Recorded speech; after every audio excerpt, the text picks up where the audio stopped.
these next couple videos here looking at predicting products. This would be, I give you two reactants, and so what do they make? Well, the only way we can do this is we need to figure out first what type. And so that's the way this is set up. It's first set up by, okay, I see that I have one reactant, or that I have two reactants, and what do those two reactants look like?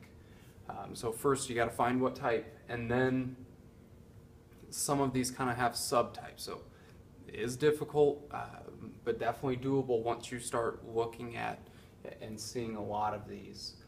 So you see that it's going to be a synthesis reaction, kind of have some two simpler things. So there's kind of three types here. Well, first, if your reactants are a metal and a non-metal, and this would be like an element of each. So you have iron and oxygen, O2. Your product is going to be binary ionic. So what that means is 2 and then ionic, so you need charge. So crisscross your charges, there's your product. The second type is what if you have two nonmetals? And again, we're talking about elements. So yeah, like O2 and N2, or carbon, C, and O2. So two nonmetal elements. Your product here is going to be a binary molecular. Problem with that is it going to be, let's say it's carbon and oxygen, is it going to be CO? Is it going to be CO2? Is it going to be C2O3? There's a million possibilities. So these you're not going to see too much of, except for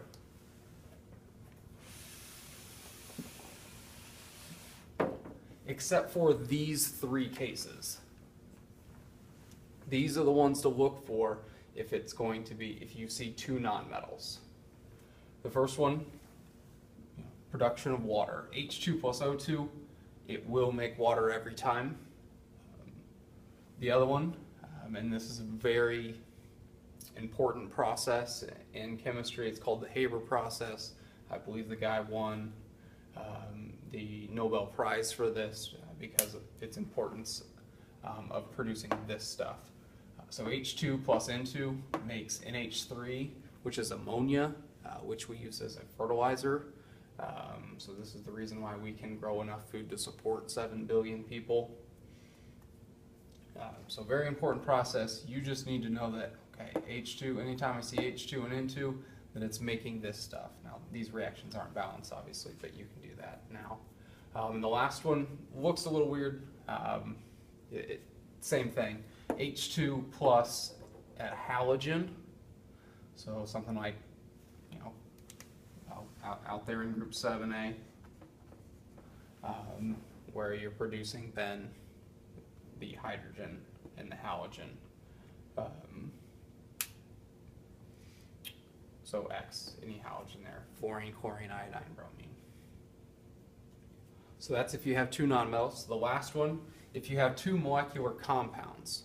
So here, a little more complex, maybe something like H2O and SO2 or something like that. Here, you're just going to shove everything together. So reactants combine in 1-to-1 ratio. So one water molecule plus one SO2 or whatever it is. Push everything together, and it's just going to contain all of the atoms in the reactants. So you can combine your O's or whatever you have kind of multiples of, and just put them all into one to make one big molecule.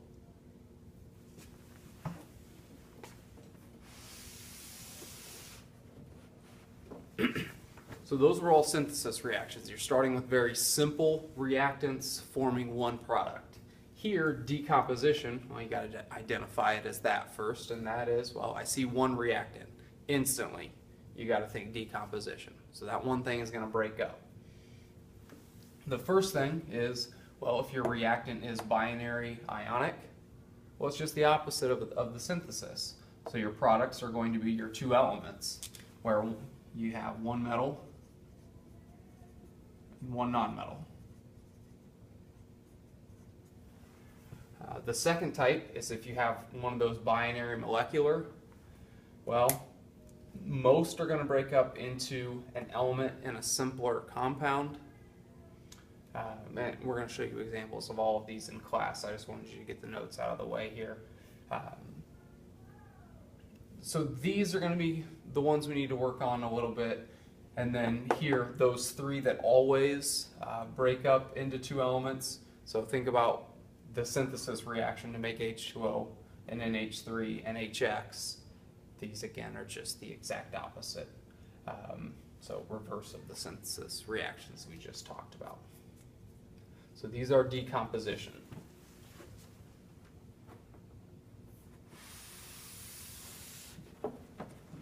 The last type of decomposition is, well, what if you have a ternary ionic? Okay, well, what's ternary ionic mean? Ternary ionic is, well, that's when you have a polyatomic ion in there. So you see you have 3 elements or more. You see that polyatomic ion. These don't break up into the elements. These form 2 simple compounds where one of them comes from that polyatomic. So here's some common polyatomics. You can kind of see the pattern. The rest of them follow this as well.